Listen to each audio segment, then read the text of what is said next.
we are approaching the month of May 2022, the new president of our country, the Philippines, will be selected. And as this commences, we are greeted by a lot of presidential candidates. These include five major people, namely Senator Ping Lacson, Senator Manny Pacquiao, Mayor Isko Moreno, Vice President Leni Robredo, and the infamous Ferdinand Bongbong Marcos Jr. Yes, the son of Ferdinand Marcos, the former president whose reign lasted for 21 years, that changed the lives of many Filipinos that lived under his time, the so-called dictator that declared martial law on the whole country. While the presidential elections are coming up, many still hold a grudge on the son of Marcos, Bongbong Marcos. Many of the victims of the dreaded martial law and a lot of educated on the topic as well. Even if he wasn't the one responsible for it, they may still have a reason to. Of course, the people would be cut off. The first half agreeing that there is still blood on his hands by the actions of his father, the second staying neutral, and the third of the party defending not only him, but the action of martial law and Ferdinand Marcos in general. They would be acclaimed Marcos apologists, or people who would be on Marcos' side defending the whole idea of martial law being something the Philippines needed. So how impactful was this martial law? What kind of effect did it have for the Filipinos under its time and more generations like us in the future? And why still brought up today, more so leaving Bongbong Marcos on edge?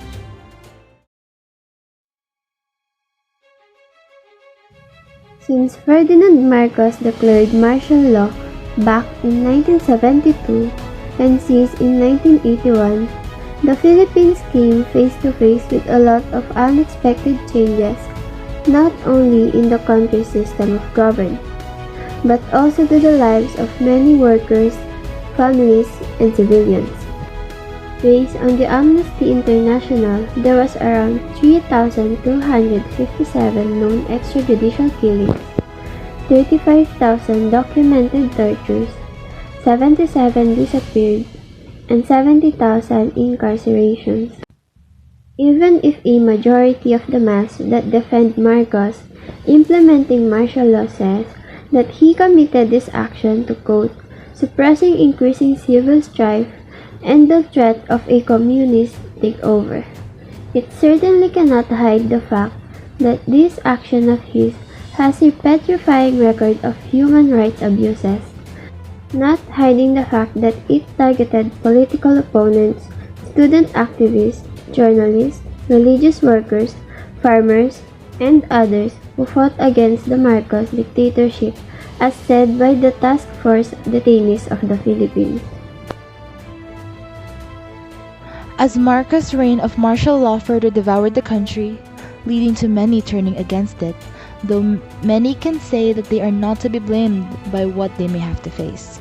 After all, martial law is a time where military authority was ordered to take over for civilian rule and a call for war, rebellion, and even natural disaster is to take place. Torture was everywhere. It would eventually kill a mass majority of people who fought for their right to speak up. These were times where the inhumane treatment of people would begin. These torture methods include rape and degradation. Non-sexual physical tortures include variants of electrocution, waterboarding, suffocation, burning, and beating, and various forms of psychological torture, again cited by the Amnesty official. International, by means.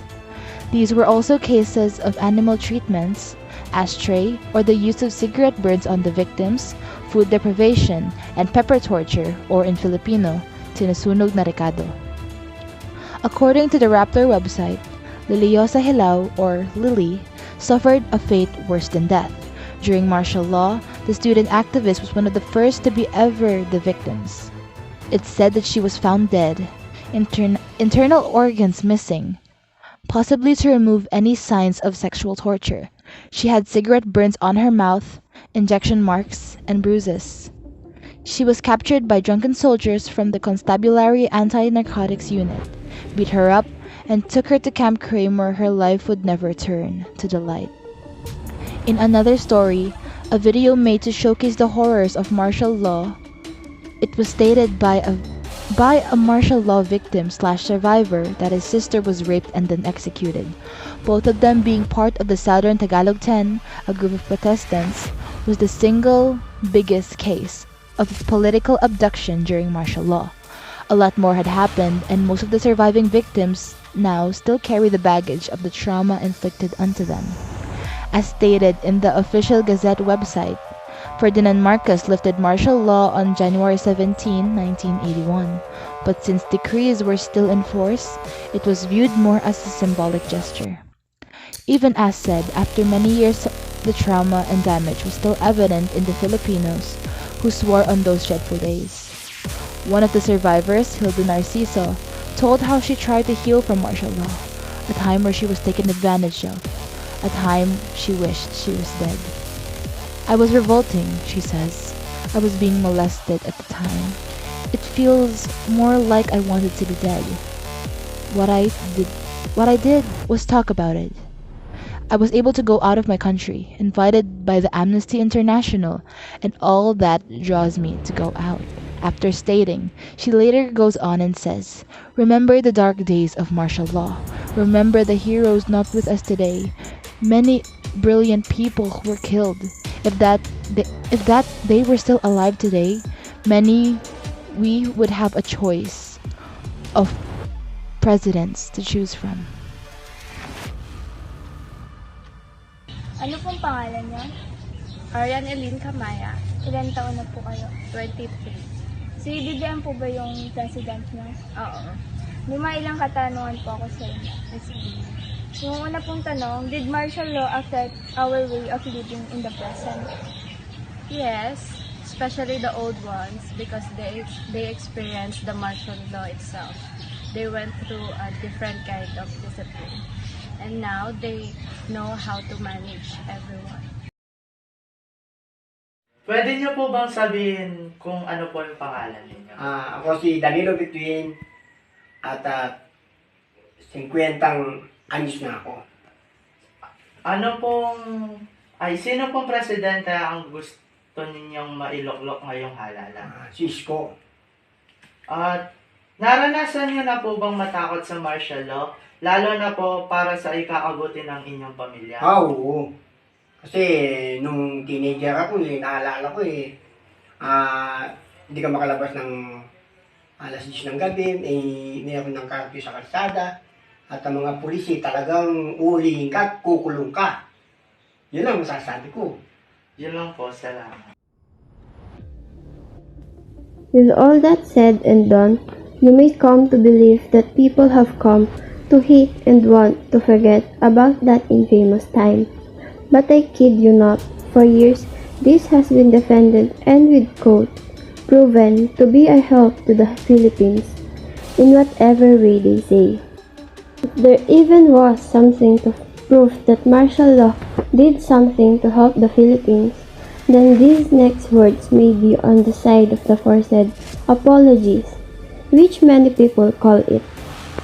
As President Marcos declares, by enabling martial law, he suspends the writ of habeas corpus, or the requiring a person under arrest to be brought before a judge or into court, especially to secure the person's release unless lawful grounds are shown for their detention, and dissolved Congress, locking the doors to the Batasang Pambansa, regaining both legislative and executive powers.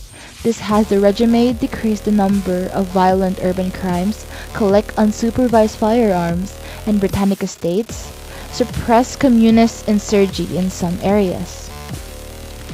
As stated by Dr. Antonio Contreras in a Facebook post concerning the effect of martial law in the light rather in the darkness. Martial law is a complex period in our history. Different kinds of people had different kinds of experiences. Those who took up arms against the state or were sympathetic to them naturally had different narratives compared to those who lived through the period as compliant, obedient citizens. And in between are others who had different stories to tell, some positive, some negative, and many others that are mixed. He explained that a lot of people believe that the most of the told victims of martial law had been arrested not because of political and or religious beliefs as many people said believed or proved to be true, but because of the crimes. The post continues, even then, media always fails to consider that the struggle, however good the objective, oftentimes involves what is considered in the revised penal code as rebellion, sedition, arson, destruction of property, physical injuries, and murder. If we condemn EJKs because the ends do not justify the means, then why we condone it here? This becomes all the more relevant when we realize that only 15% of the 75,730 abuse claims filed were recognized as valid by the Human Rights Victims Claim Board to date. This case may seem like a statement in vain, but further look into the files recorded by the government officials in the time makes this hold a strong anchor. Another reason for many of the defenders is how the economy of the Philippines changed drastically. During Marcos's reign after the suspension of martial law, a lot of the present and past supporters of this man will always refer to the proclaimed golden age of the Philippines economy when defending him. A.J. Montesa on Business World acknowledged when the GDP of the Philippine economy rose a staggering amount, rising from $8 billion to $32.5 billion in about 8 years. This has been met with the accounting of 62% of the external debt. Although during Marcos' final years of his regime, the economy crashed with negative growth of 7.04% in 1984 and negative 6.86% in 1985, the country being known as the sick man of Asia. As AJ explained, economists would also argue that the authoritarian political climate, along with insecure property rights, widespread corruption, and unproductive fraudulent theft led to an inevitable economic collapse. These were some of the reasons people start multiple debates and fights whether Marcos was truly a worthy person to be called a president or a dictator in the eyes of the mass media.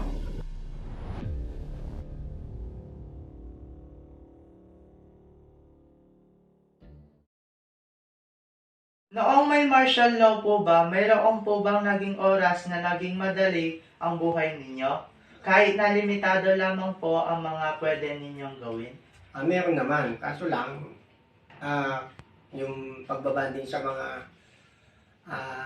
pamilya mo, yun lang tayong nagagawa mo. Hindi ka masyadong makapasal-pasal ng baka madisoras ka ng pag-uwi, makarapyo ka, yun lang. Yun lang nagsasabi kong pagbanding kami ng mga kapatid ko. Yun lang. Salamat po. Turning to why we discussed these matters in the first place, let us tackle how Mr. Bongbong Marcos, presidential candidate, has been caught up with these past issues, more so being accused of alleged corruption and theft of the wealth of his past father. Bongbong Marcos served as senator back in July 2010 until he ran for president this upcoming May 2022.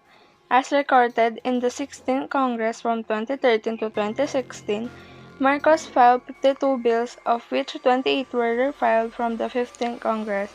One of them was enacted into law, Senate Bill 1186, which sought the postponement of the 2013 Sangguniang Kabataan elections, was enacted as Republic Act 10632 on October 3, 2013.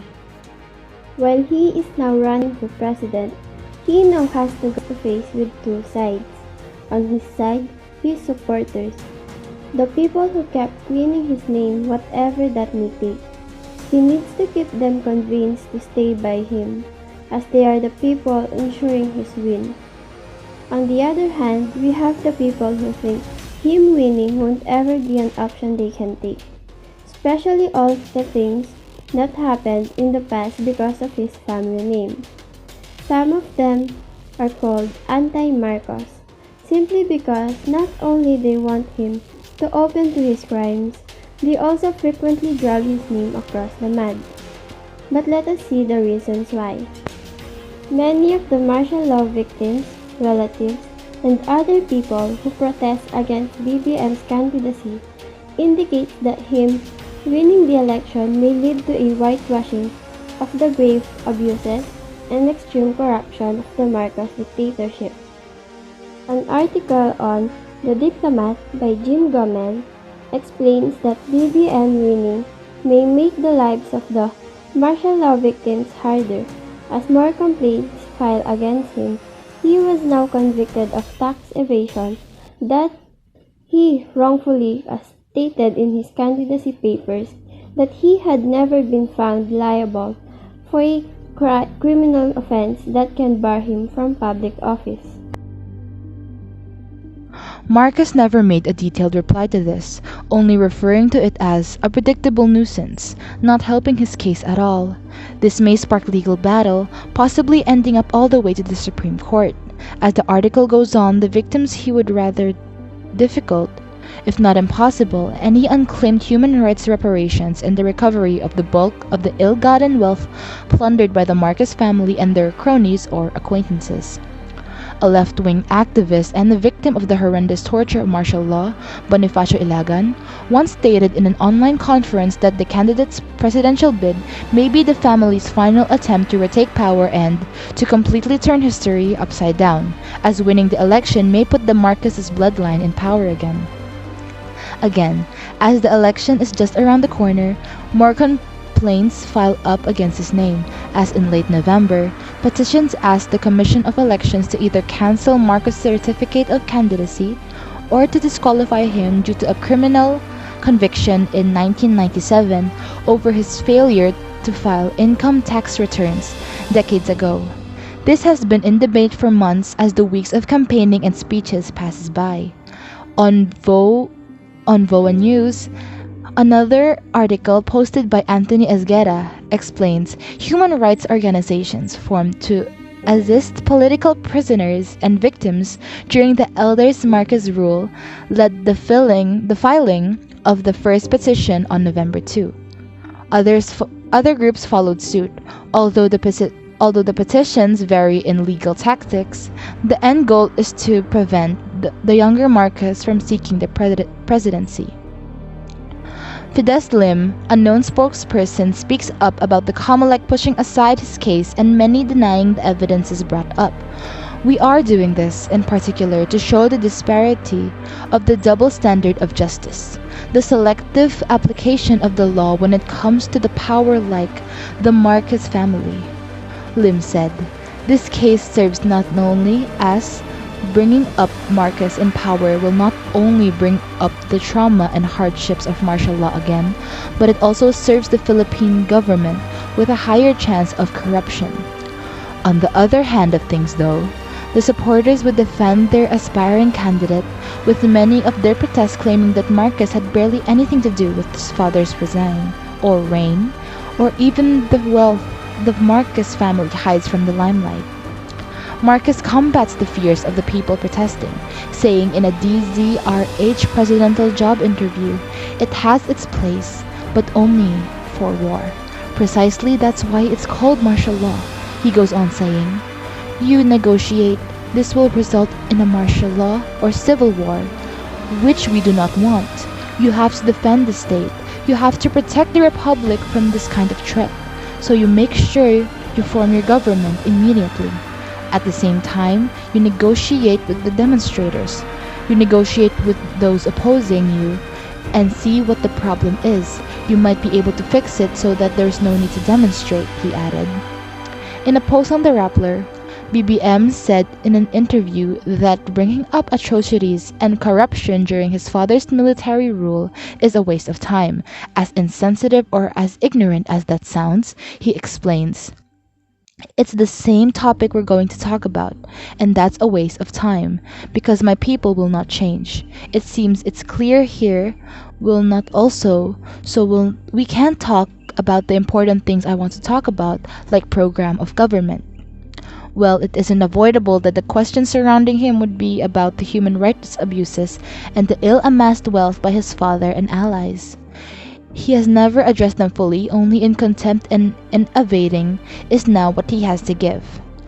The former senator said that declaring martial law or engaging in military confrontation is something we will like to avoid as much as we can, whether it's reflecting on his father's actions or defending them.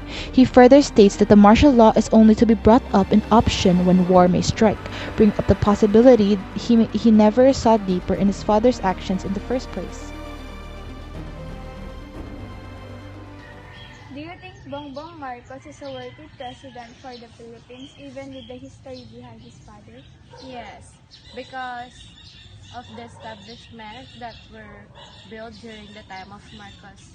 We can still use them up to this day, especially this time of pandemic. As a last appeal, what do you think BBM would and can do for people to believe that he will not bring the trauma of martial law again? When Bongbong Marcos was a governor in Ilocos, you can see how progressive it is. It was in his time when windmills were built.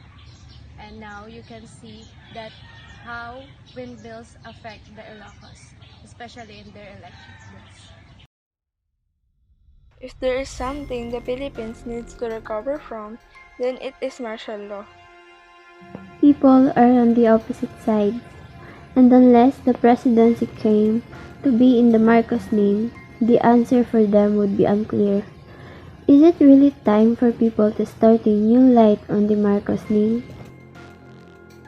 Or maybe we're right to doubt it. After all, blood is the hardest stain to clean off.